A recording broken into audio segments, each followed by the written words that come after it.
Hello everyone. आज हम एक बहुत ही बेसिक कॉन्सेप्ट डिस्कस करेंगे which is the elastic computer cloud. ये बहुत ही बेसिक कॉन्सेप्ट है। हम इलास्टिक कंप्यूटर क्लाउड यूज करते हैं extensively. I would say that we use instances extensively in almost most of the deployments. अगर आप कोई एप्लीकेशन डिप्लॉय करते हैं Amazon वेब सर्विसेज पे और AWS क्लाउड पे, तो EC2 एक एक ऐसा फाउंडेशनल प्रिंसिपल है, एक ऐसा बेसिक प्रिंसिपल है जो आपको अंडरस्टैंड करना चाहिए। और अकॉर्डिंगली जैसे आप इसके निटिग्रिटीज या इसके कंसेप्ट्स को ग्रास्प करेंगे, तो आपके लिए इजी रहेगा जब आप एप्लीकेशंस डिप्लॉय करोगे इंस्टेंसेस पे या वर्चुअल मशीन्स पे। बिकॉज बेसिक्स का नॉलेज होना या बेसिक्स को अंडरस्टैंड करना बहुत इंपॉर्टेंट है। अब यहाँ पे एक चीज मैं स्ट्रेस करना चाहूंगा कि हम जब वर्चुअल मशीन्स की बात करते हैं, तो कई बार बात आती है कि कंटेनराइजेशन क्या होता है ना। कंटेनराइजेशन एक डिफरेंट टॉपिक है जो हम फिर कभी डिस्कस करेंगे। लेकिन इन टर्म्स ऑफ क्लाउड कंप्यूटिंग या Amazon वेब सर्विसेज, जो कंटेनर्स हैं वो भी वर्चुअल मशीन्स पे ही डिप्लॉय होते हैं अगर हम क्लाउड पर कंटेनर्स को डिप्लॉय करते हैं। तो लेट्स गेट स्टार्टेड। हम शुरुआत करते हैं EC2 as a basic principle. मैं कोशिश करूंगा कि मैं इसको डायसेक्ट कर सकूं और इसको बहुत ही बेसिक फॉर्मेट में आपको ये चीज डिलीवर कर सकूं। तो इलास्टिक कंप्यूट क्लाउड क्या होता है? What do you mean by the term elastic compute cloud, और in the short form it's called the EC2। EC2 gives you the resizable compute capacity of the cloud। So ये बहुत ही basic definition है। It provides a resizable compute capacity in the cloud। तो ये रीसाइजेबल compute capacity क्या होता है, हम इसको डाइसेक्ट करते हैं, इसको अंडरस्टैंड करते हैं। तो मैं आपको इस जो एग्जैक्ट डेफिनेशन है, इसका मीनिंग जो है कन्वे करता हूँ। देखिए, first thing first we have to understand, हमें ये चीज समझनी पड़ेगी कि जब भी हम क्लाउड पे कुछ डिप्लॉय करते हैं, वो एप्लीकेशन है, डेटाबेस है, सॉफ्टवेयर है, वो एक वर्चुअल मशीन में डिप्लॉय होती है। तो AWS क्लाउड पे हम वर्चुअल मशीन्स को यूज करते हैं। तो लेट्स सपोज ये एक वर्चुअल मशीन है या ये क्लाउड है, और इस क्लाउड के अंदर एक वर्चुअल मशीन है। तो Amazon web services cloud infrastructure में एक वर्चुअल मशीन को हम डिप्लॉय कर रहे हैं ना। वर्चुअल मशीन एक बहुत ही बेसिक प्रिंसिपल है, बेसिक कॉन्सेप्ट है। आप एक वर्चुअल मशीन को अपने एक डेस्कटॉप या एक बेसिक डेस्कटॉप कंप्यूटर पे या लोकल कंप्यूटर पे एक वर्चुअल मशीन को डिप्लॉय कर सकते हैं। फॉर एग्जांपल, आप पैरेलल डेस्कटॉप, VMware फ्यूजन, ये ऐसे सॉफ्टवेयर हैं जो आप अपने विंडोज से मैक पीसी पे इजिली इंस्टॉल करके अपने लोकल डेस्कटॉप पर, पीसी पर इजिली एक वर्चुअल मशीन को डिप्लॉय कर सकते हैं। ठीक है, तो virtual machine can be diploid anywhere. वो आप अपने कंप्यूटर पे कर सकते हैं, एक एक सर्वर पे कर सकते हैं जो आपके डेटा सेंटर पे रन कर रहा है, या क्लाउड पे कर सकते हैं। तो वर्चुअल मशीन एक बहुत ही बेसिक प्रिंसिपल है।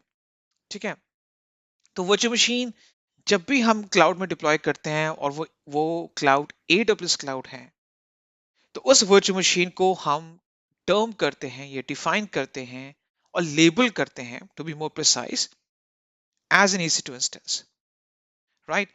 So the EC2 instance is nothing but it's a virtual machine running in the confinement of the AWS cloud infrastructure।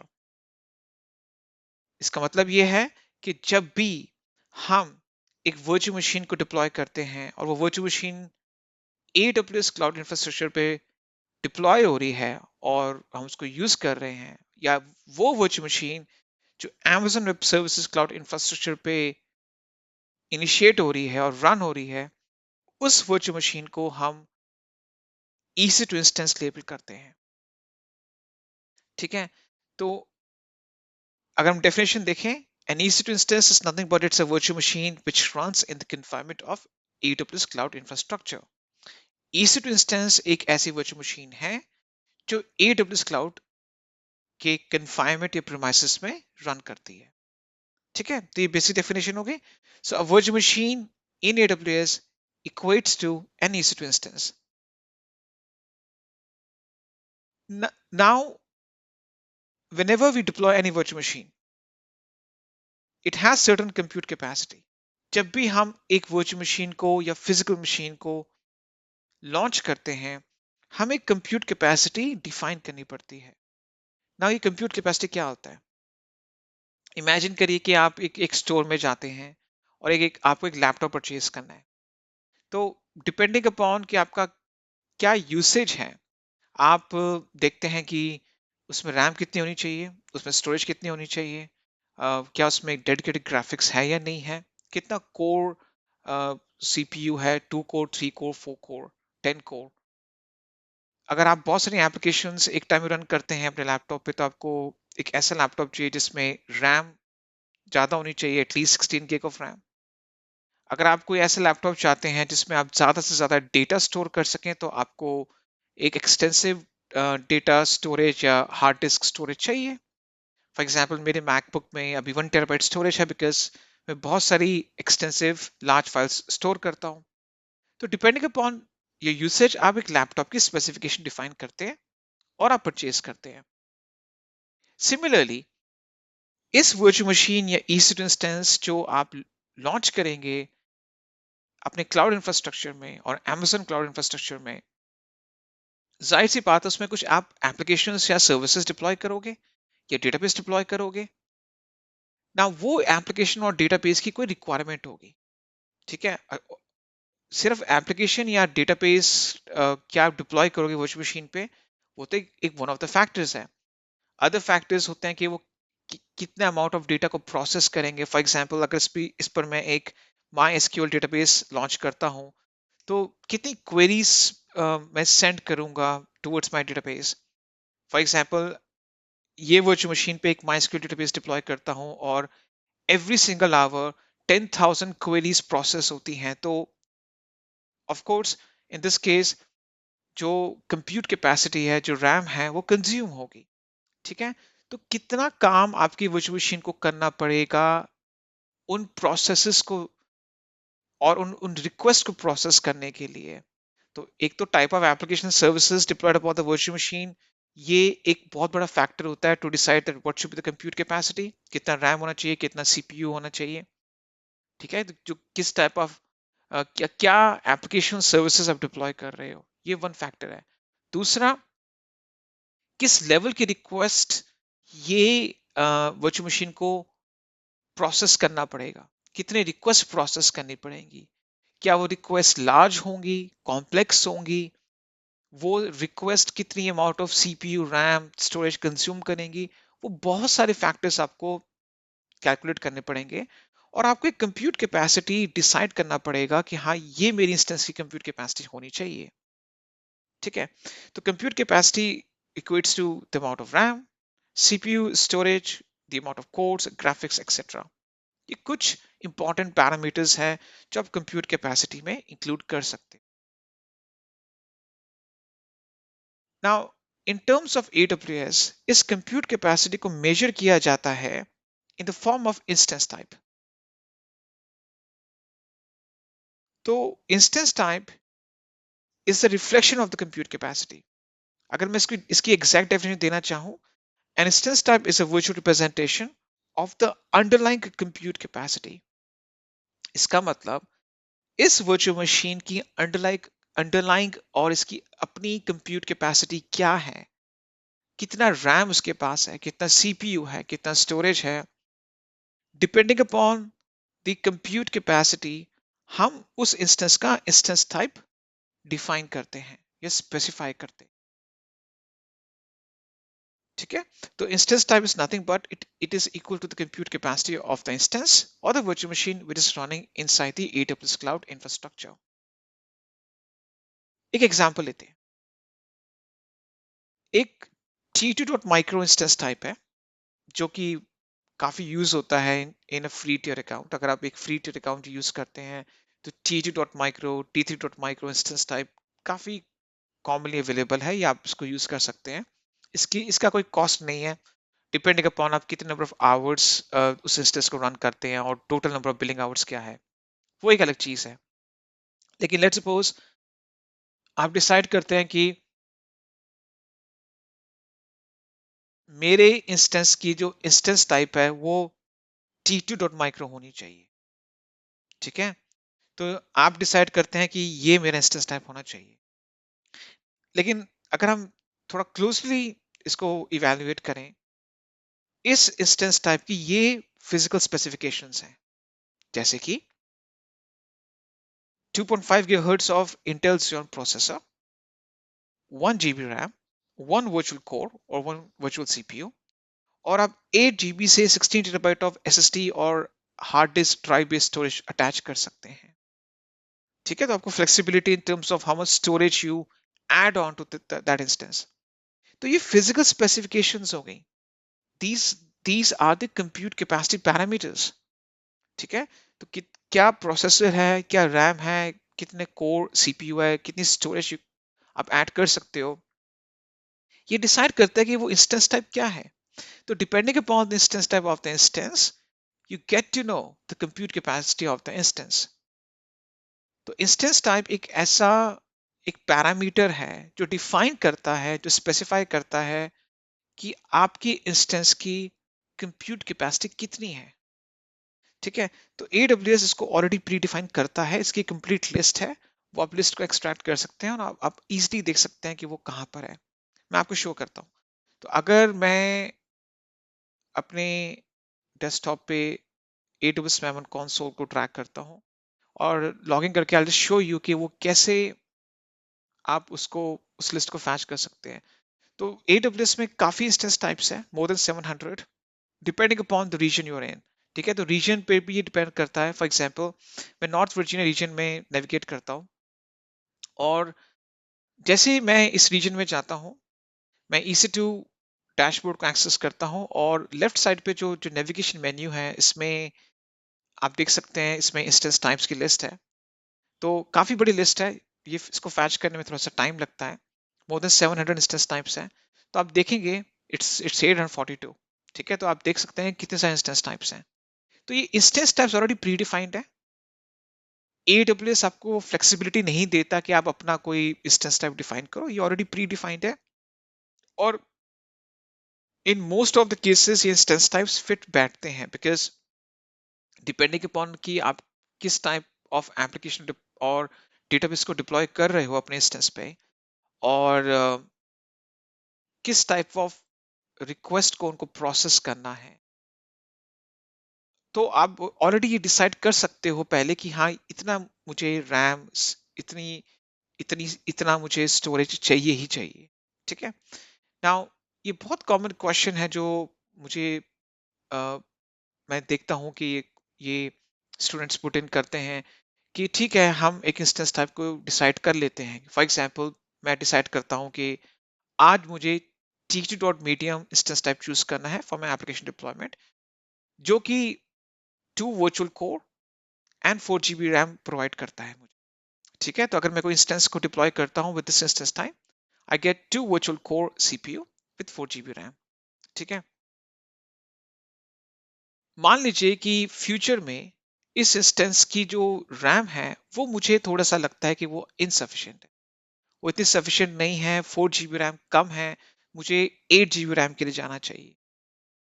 तो क्या मुझे ये फ्लेक्सिबिलिटी है कि मैं 4 to 8 GB तक अपग्रेड कर लूं? मैं आपको एक सिनेरियो दे रहा हूं कि आपने एक इंस्टेंस को लॉन्च किया जिसका instance type T2 dot medium है, जो आपको 4 GB रैम दे रहा है।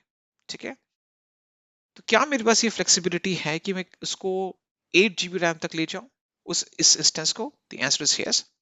आपको इंस्टेंस को शट डाउन करना पड़ेगा एक brief amount of for a brief amount of time, और शट डाउन करके आपको ऑप्शन मिलेगा जिसमें आप सेटिंग्स में जाके इंस्टेंस की टाइप को चेंज कर सकते हो।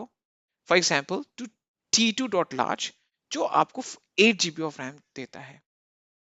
ठीक है, तो इसका मतलब कि आप कंप्यूट कैपेसिटी को इजीली रीसाइज कर सकते हैं ना। इस कॉन्सेप्ट को हम बोलते हैं वर्टिकल स्केलिंग।